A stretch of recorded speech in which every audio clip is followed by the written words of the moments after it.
Hello there folks, back again for another video. In this one we're sort of diving into a little bit of a update, I guess, to a previous video that I did, which was this one. How to get started in the Middle-earth strategy battle game, my easy steps and what to buy. Now, a lot of the information that I talked about in that video is more or less still evergreen, still works.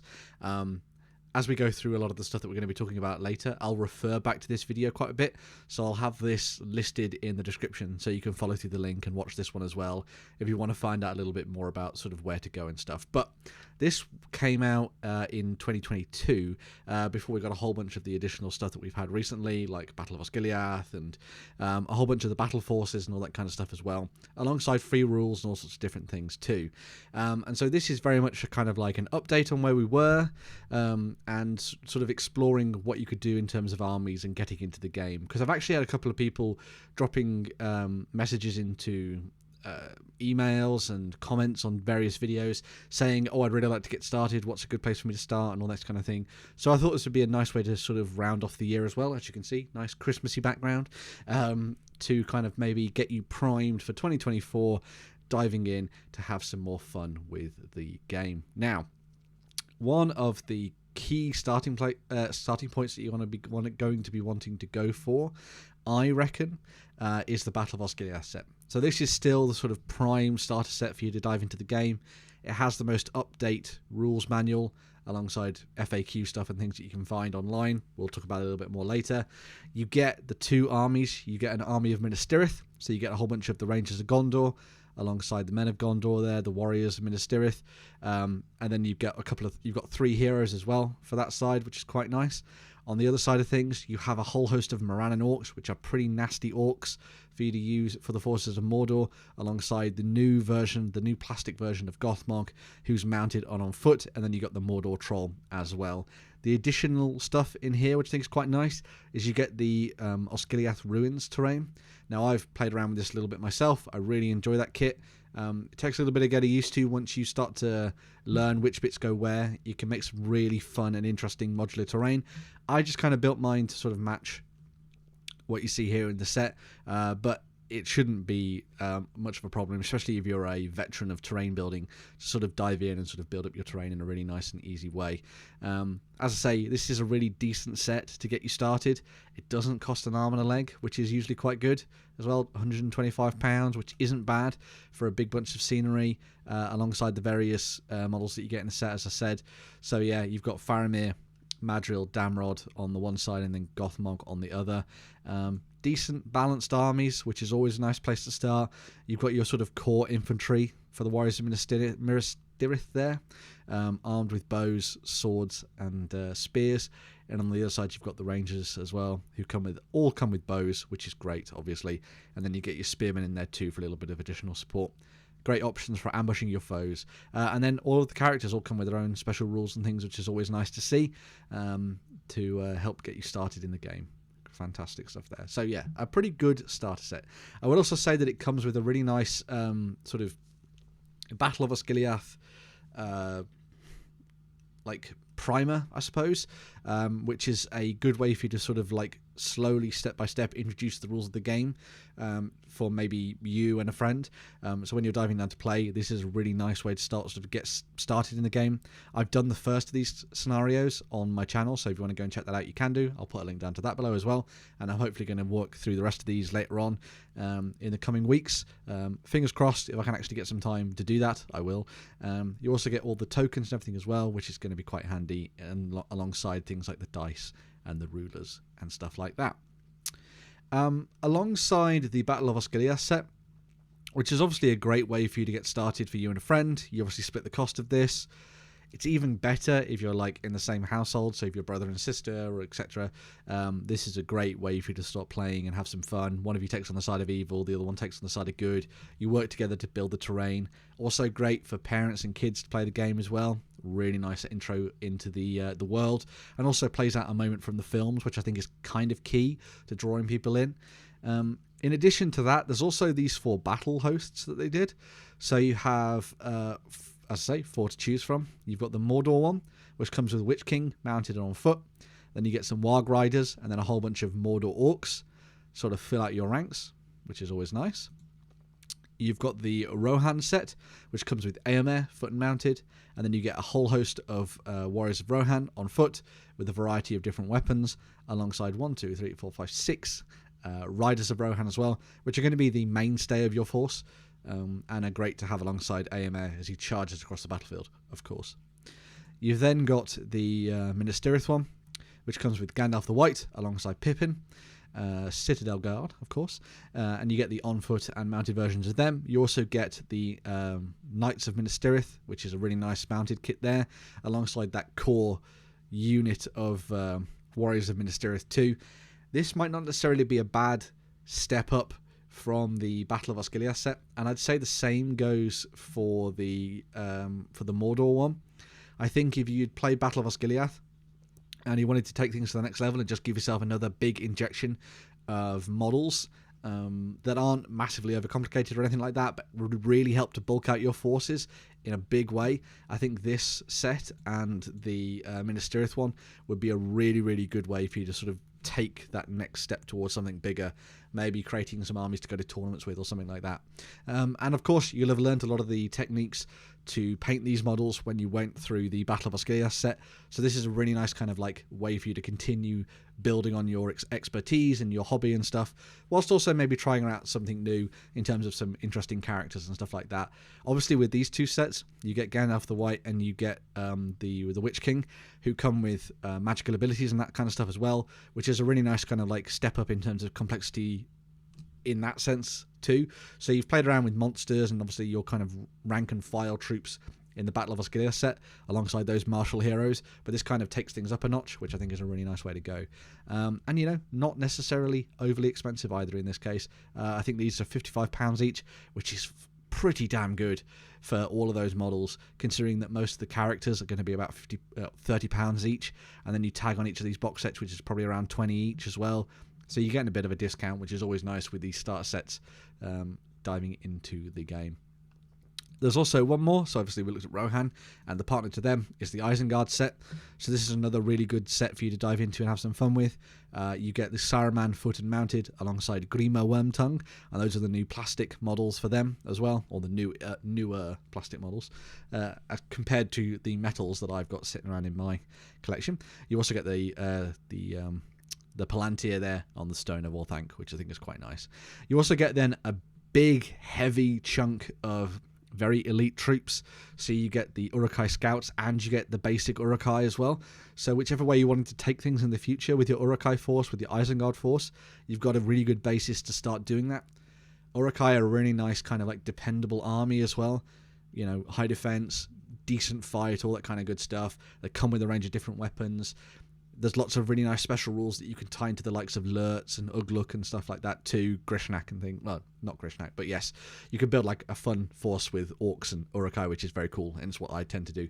But yes, a really nice collection of stuff there on the Isengard side of things, which I think people will very much enjoy playing around with. So yeah, as I say, the Battle Force sets and the Battle of Osgiliath set, I think, are a really nice way for you to get started. What's really good about these as well is that they all come with a free selection of rules, and it's something that Games Workshop have moved to do a lot with their other games at the moment as well, so you get little tasters of how the games play. So obviously, if you're going to be diving in and playing the Battle of Osgiliath, you get the rulebook anyway, but if you're somebody who's more tied to the idea of Rohan and the Uruk-hai and playing out the battles from Helm's Deep and Two Towers and stuff, then you maybe want to go down that route. Well, the nice thing about that is that all of the quick start stuff is available for you to just download from the Warhammer community website. So you can get yourself the Battlehosts Quick Start Rules Guide, which is this one here, and it comes with everything you need to know to just start playing the game and having some fun. It carries all the basics that you need to know, control zones, how to do your fights, the shoot phase, how that works, in the ways, resolving your basic combats, working in cavalry and heroes, playing around with courage tests, the way that different weapons work as well, which is a key part of the kind of depth of the game, I think. And then, of course, magical powers there too, because you've got the likes of Gandalf and the Witch King in play at the same time, alongside special rules and all that kind of good stuff as well. And there's even a scenario for you to play, which is always nice. And then from there, you can sort of develop your own ones, do fun capture objective style games and all that kind of stuff as well. But it's a good little primer set of rules. It's not going to cover everything that you need to know for the Middle-earth strategy battle game, but I think it's a really nice sort of starting point for people. And the fact that rules are free is just such a good way to sort of like bring people into the game and just have them have fun effectively with the rules. And especially as we move into the new year and people are starting to think about new year, new army, that kind of thing, maybe this is your chance to sort of step into possibly the best game that Games Workshop ever made. I will stand by that statement, because it's quick, it's fun, it's easy, it plays at different levels, and all sorts of different things like that. Alongside the Quick Start Rules Guide that you see there, there's also a couple of additional sets that you can download as well. So these are just 3-page documents that cover all of the rules you need to play those battle hosts that we just looked at. So, for the Heroes of Minas Tirith, you've got Gandalf the White, you've got Peregrine Took, Guard of the Citadel, the Warriors of Minas Tirith, and the Knights of Minas Tirith. On the Mordor side of things, they're the Witch King of Angmar, the Mordor Orcs, and the Warg Riders. Rohan, you've got Éomer, Marshal of the Rune Mark, Warriors of Rohan, and the Riders of Rohan. Nice stuff too. And then capping things off, the Isengard one. Similar thing, Saruman, Grima Wormtongue. Got some great rules. Love him. Uruk-hai Scouts and the Uruk-hai Warriors.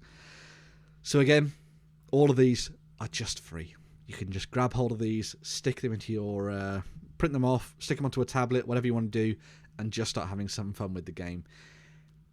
When it comes to just thinking about playing the game, one of the big things that I think is a stepping stone for a large amount of people for Middle-earth is the fact that they then think they have to buy all the big rule books. So you have to get the rule book, then you have to get the Armies of Middle-earth, the Armies of Lord of the Rings, then you have to get the Armies of the Hobbit if you want to go down that route and all that kind of stuff. Maybe you want to go and play some of the scenarios from some of the other things, so you buy War in Rohan or War in Gondor and all that kind of stuff. You don't need to do that when you're starting out. Don't push yourself too far. Just have some fun with the basics of the game.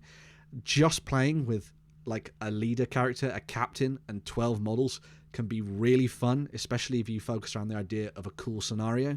And I think that's where these battle hosts really shine.